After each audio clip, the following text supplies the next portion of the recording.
Okay, good. So, in fact, this is not the first time we see functions in C. From day one, we have seen them, as I will prove to you right now, and as we mentioned before. But what are functions? So why really do we need them? Any idea? Any suggestion why functions might be useful in programming in general? Yep. They let us keep our code like more compartmentalized. Exactly. Thank you. Other reasons? Yep. Exactly. Thanks. Reusability. That's also another big reason. Yeah. Any other reason? Yep. You can simplify like your code, so instead of having to do a lot more work, like functions can produce it. Yeah, that's also, well, simplification means better readability, might be better sharing with others, modularity, as your friend highlighted as well. Is there any other reason? There is one big, well, all what you guys said is completely correct, and it's very important. Yeah, please go ahead. Okay. Yeah, ease of debugging, yeah, which also kind of pursue simplicity and readability. That's also important. But also upgrades or modifications, right? So code modularity helps you really work on upgrades. If you have a what people call in industry production code, which is software that basically lots of people are using or many customers are using, you want to have a good way of upgrading, right? Think, for example, of any software you use. So every while you need to really have a new version. If your code is not modular enough, any modification you make to any piece of the code will impact the whole program, which means it's very hard to test, debug, read, and hence upgrade. So like upgradability is also a very important reason why you should have a modular code. Functions are basically the first element of having a modular code. It's not, in fact, the thing that are people using right now. Only there are other things like object-oriented programming, but functions are the first step. How to really write a modular, well, upgradable, readable, debuggable code, right? If you look into our labs, for example, to restructure them to have unit testing, so every single question you answer in any lab, well, in labs there is only a single question, but in many labs there are multiple of them. Every one of them is defined as a function. The reason for this is, well, ease of testability. So we write test cases that are only targeting this function. It's why it's called unit testing, if you have watched the unit testing video, because you can test a function in isolation of the whole part of the program. Send the input into it, read the output, and check whether the output matches what you expect or not. That's the whole idea of unit testing, right? You have what people call golden output. That's the output you know it's correct, that matches a certain input. You feed your input to the function under test. It exercises its code. It returns the output to you, and then you compare it with what you expect. If it doesn't match, there is a problem, and you go ahead and debug. If it matches, that means this function is correct. You can test it in isolation of the whole program. Good. This is why functions are very important, and these concepts are in fact even more important than learning C syntax itself, because it just goes beyond a certain programming language. It's a mindset. And then an example of the software reusability, well, the functions we have used so far from the C standard library. What are those functions? Do you recall any of the functions we have already used? Yep. Printf and scanf, thank you. So we use two functions, and I told you that we are using them without knowing really how to implement it, right? This is also another example of software usability where you only care about the interface, which is the case of the function. What is the name of the function? What inputs it takes? What outputs it returns? Without caring too much about the actual low-level implementation details.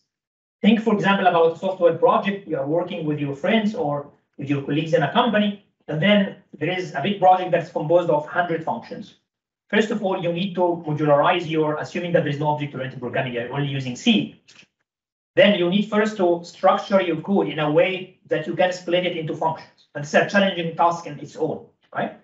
Once you do this, and then you can distribute the functions among all the team members. Everyone takes a function on its own. Once you define the interface altogether, every single team member does not need to care about how you implement the other function. I only need to care that you respect the definition and the declaration of the function, which is inputs, name, return output. Once you do this, implement it the way you would like to implement it. How does this help in upgrading, as I was mentioning before, is in fact, if you keep the functions interface the same, and you have one implementation, think, for example, of, I don't know, like implementing sorting, for example, and then later on you go forward and you take, I don't know, 2SI, or you read on your own and you discover your sorting algorithm is too slow, right? So you want to upgrade it. So you can really throw away your implementation, re-implement your algorithm inside the function in a more efficient way. As far as you keep the function interface the same, the user shouldn't care, right? So you don't ask the user to change anything in the program. You don't ask your teammates, for example, in a project to update anything because you respected the interface. You only changed the implementation. These concepts are very, very important because we're going to even build more on top of them when we come into OOP in C++. Is there any question? This makes sense? I guess it's logical, right? It's more or less like a logical way of doing programming. Okay, good. So well, there are three main kind of items or building blocks for a function. There is the use of the function, which is the function call, which what we have already tried before for printf and scanf. Simply, this is when the function is being used within another function, right? For example, we have used printf and scanf inside the main. And then to be able to use this function, well, you need really to write a function definition, which is actually sometimes also called the function body, which is the actual implementation of the code inside this function. That's the logic that this function is implementing. Good. And then the third element is this is the interface. So this one here, which is the function definition. Oh, you guys are not able to see the pointer. So this function definition is the actual implementation. Function prototype is the interface, right? Most of the time, people want to keep the interface the same to allow for backward compatibility, right? Again, the upgrades we have been talking about, but they keep updating their implementation with more efficient, right? So the interface of the function is called the function prototype, good, which is simply just the declaration of the function. Again, the name of the function, the returns, and the inputs. Good. So we have seen printf and scanf before. Let's look into an example of a function that we implement ourselves. So assume that I want really to write a function that gets the mean square of two variables or two floats. So what I have here is the function call. I'm assuming it's implemented somewhere else, and I'm only calling it to it. From my understanding of the interface, assume I'm a user of this function. Someone told me that, well, all what you need to do is pass to it two float variables, or double variables in this case, and it will return to you their mean square, and well, this is the output. So what I'm doing is I'm redefining a third output here. It's double as well. It's called C. Call the function, and then pass the input parameters into it. So we call A and B input parameters, while we call C the return value or the output from the function. Good so far? Then, to be able really to use this, I need to define it.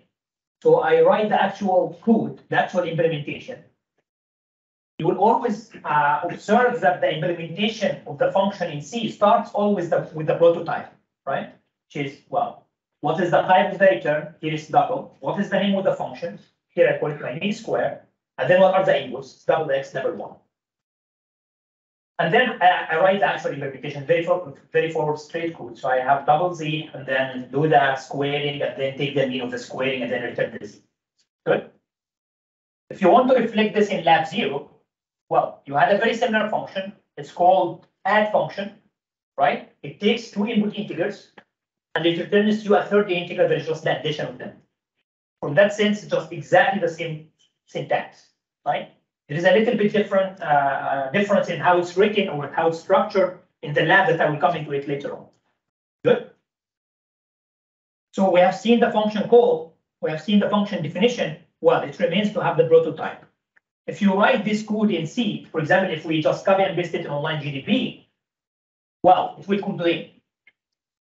Does anyone can imagine or speculate why the compiler will complain? Something related to something we mentioned before, how the compilers execute code in C. Yeah. Exactly, thank you. So we mentioned before that compilers start from the beginning of the main. It's always your starting execution point, right? So if I start from the double A definition stuff, I keep executing line by line, I hit a line that calls my mean square. That's a function that so far I don't know, right? It's not defined. So it will complete. Yes, it's defined later on, but I don't care. As a compiler, I just run sequential, right? In a sequential order. So to address this point, you need really to have the definition before the main. And this is where the prototype comes into play. So once you write the prototype in that way, as I said, the prototype is nothing other than really the actual declaration of the function, the first line there. Again, return type, name, and input parameters and their types. So if I do this, the compiler knows that there is a function called my mean square. Its implementation will come later on, I don't care, but I know that there is a function being defined. And once it's being used, the compiler will jump into this function code implementation. Make sense? Hands up, yeah, please go ahead. Like function prototype, you're almost just saying like, hey, this is coming, and then you're. Exactly, thank you. So one question I have to you. So you have seen this now, and you have seen the add function. Yeah, please go ahead. Why do we? And like this, or if we just write it before each meeting. Good, that's also a good question. So your friend is saying, if I really write the whole implementation before the main, I just did it once and it is going to recognize it. That's correct. Functionally, well, the compiler will also have the implementation. You can do this, but that's in fact not recommended. Why? It's not programming practice that you really have a lot of chunks of code before your main in the main file. In fact, even what I have in this presentation is not the ideal way of structuring the code. As well, in fact, this was my next point, which is you have seen this slide right now. You have seen the add function in the lab 0. Can you spot any difference on how did we do them? Yeah, well, that's a good point. So when you say they were in different files, what are you referring to? What are they?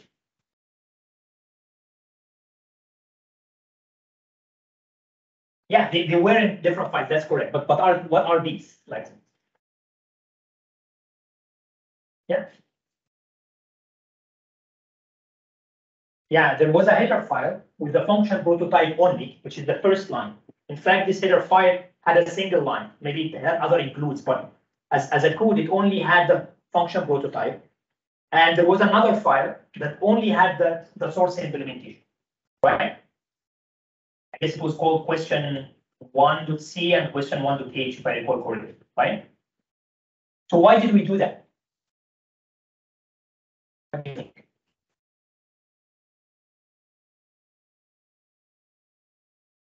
It goes back to the structuring and modularity we have started the lecture with, which is you need to differentiate between the interface and the actual implementation.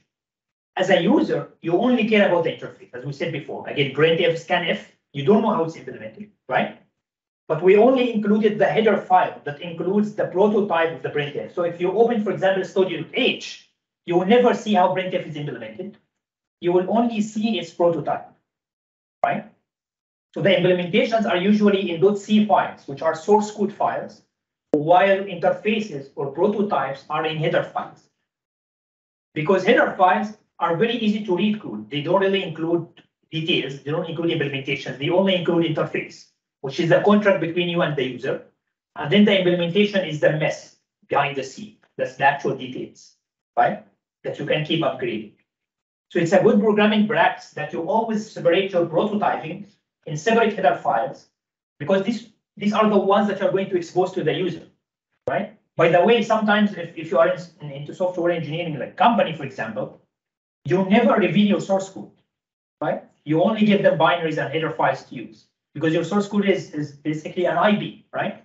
You don't reveal it for regular customers unless you open source it, right? So that's also another way of really having modularity. Is there is an interface that is publicly available. You send to customers, you tell them how to use it, but there is somewhere hidden code later on that can be corrected. It can be given only as binaries, but users don't have to care about how it's being implemented, right?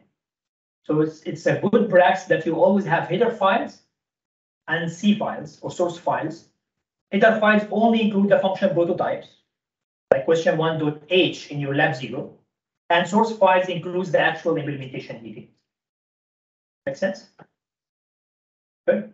Yep. So in theory, let's say we had 15 functions that we're using in a piece of code. You'd have one file with 15 prototypes. Yeah, that's also a very good question. So usually people kind of categorize their header files based on category.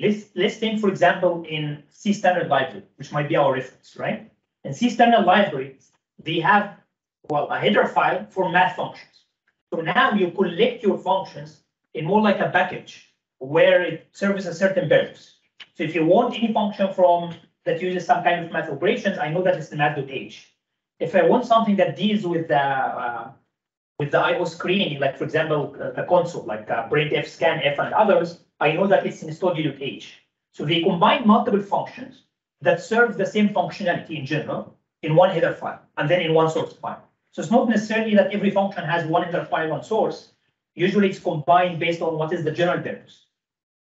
Make sense? Especially if you have a very large code base. It doesn't make sense to have hundreds and hundreds of files separate. Good. So we have seen an example. So this is the general rule. The general rule in C is what? Return value type that you put at the beginning. Here, this was double in my mean square. In your lab, it's int because you return an int. And then the function name. This is any valid name that you can name a function in. Usually, it's a good programming practice to name it something meaningful, right? And then the parameter list is your input. And then usually here, that's what is inside the function is the actual implementation.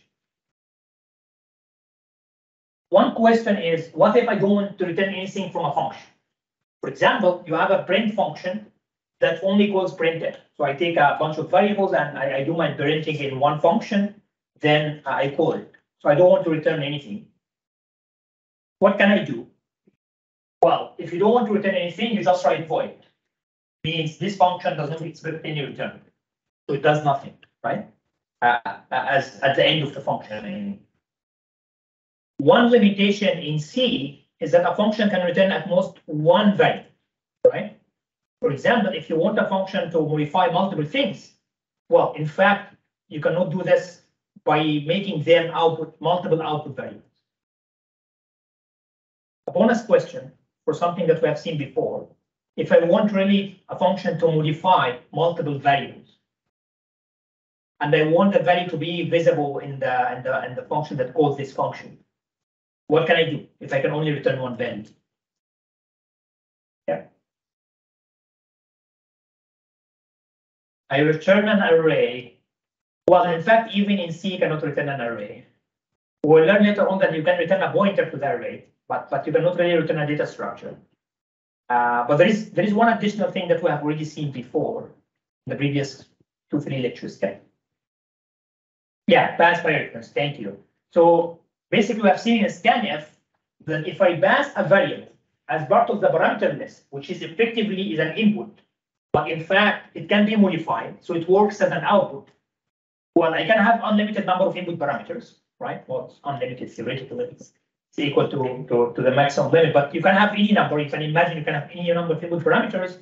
If I pass them by reference, which is simply just putting the and in front of them, I can allow this function to modify them, and hence they work as an output, right? So this is one way of getting a force. The function name is any valid identifier.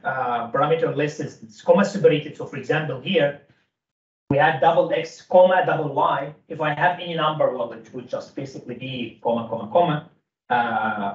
And the same thing we had also in the add function in the lab. Like all these rules are kind of known, I believe. One important rule is, in fact, you cannot write a function definition inside another function. For example, my mean squared function, I cannot just come here and say, well, inside the main, I want to define this function. Let me just define it here. That's not possible, right? Function definition must be outside of other functions, right?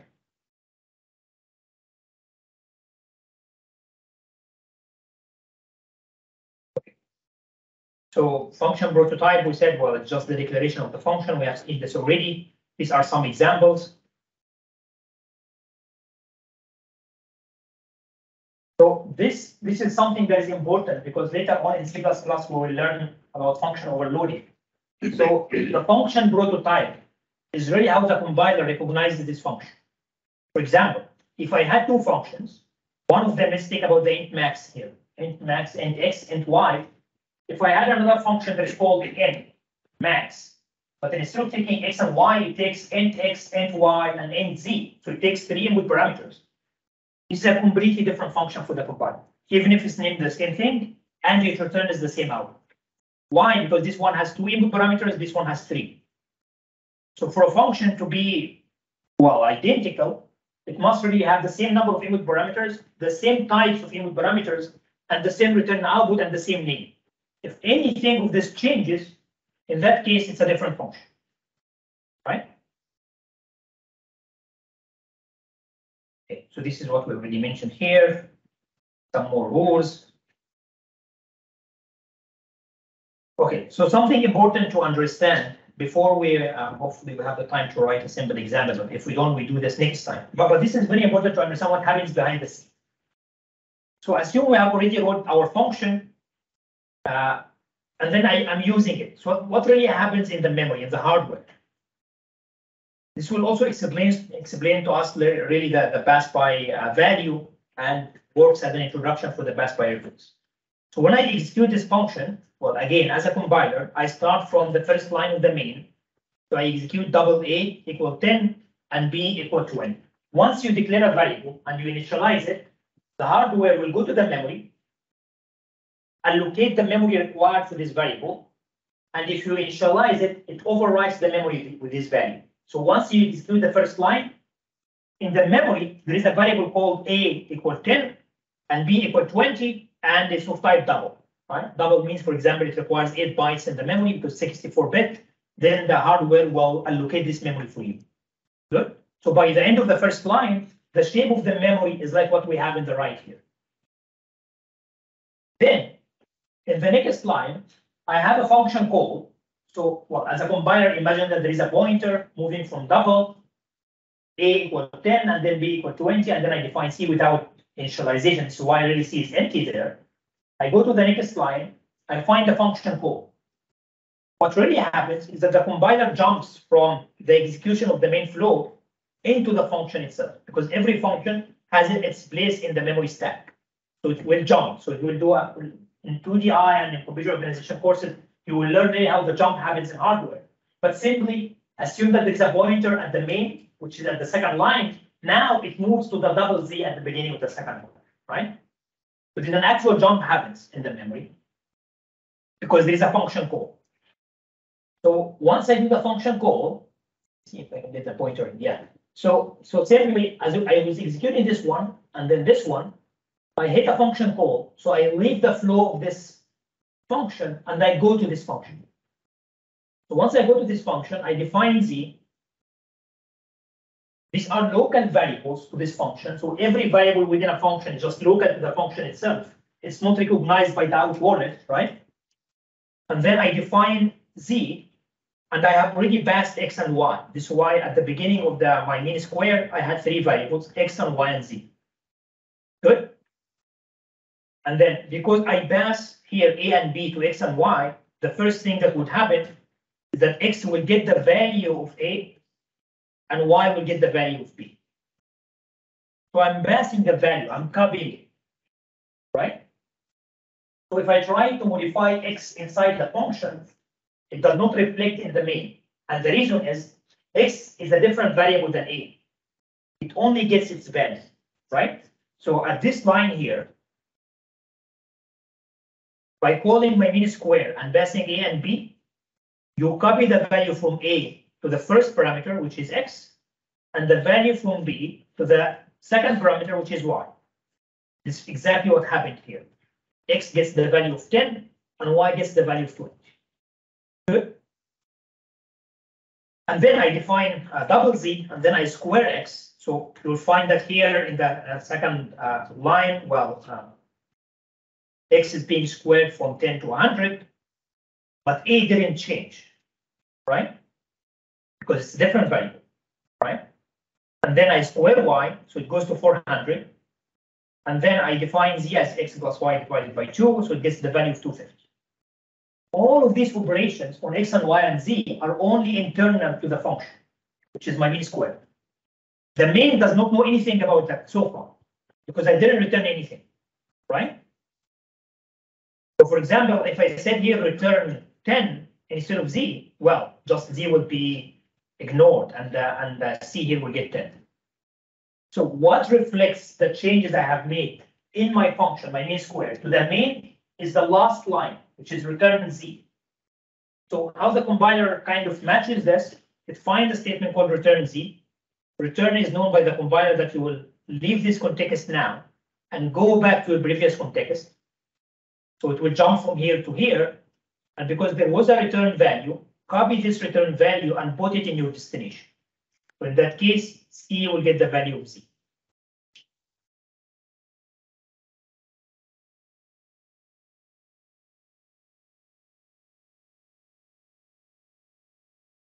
Good. Is the flow logical? You might have already known it from before, but in fact, it's very important to make sure you grasp it because many things will build on top of it. For example, what if I want to change A and B? What can I do? Again, passed in by reference, as we will learn later on, right? So what does it mean to have a local variable, for example, where the variable is only known within the function itself? It's not outside of the scope. For example, here in the main, if I try to say print instead of C, I say print Z, you will get an error. Why that's the case? Because Z is not recognized in the main scope. It's only a local variable in the my mean square function. So it's like two different worlds, right? The main and my mean square function. To go from this world to this world, I do a function call and I pass values. You do your operations and you return to me a value. How did you do it? What did you do internally? I didn't even see them. Make sense? Okay, so one thing that's also important to understand is that once my mean square finishes executing by hitting the return here, before you go back, well, in fact, while you are going back, you'll do a context switch. So everything within the main will get destroyed in the memory. Destroyed means basically just flushed, removed, right? Because you only declare the variables once you go inside the function. Once you go outside, those variables are no longer defined in the memory. So this is why here you find that, well, all of these things are eliminated from my memory. If this is my memory view, once I go back, I pass the value of Z to C, and then everything else is flushed. No longer there is a variable called X for Y with Z in the memory. Good.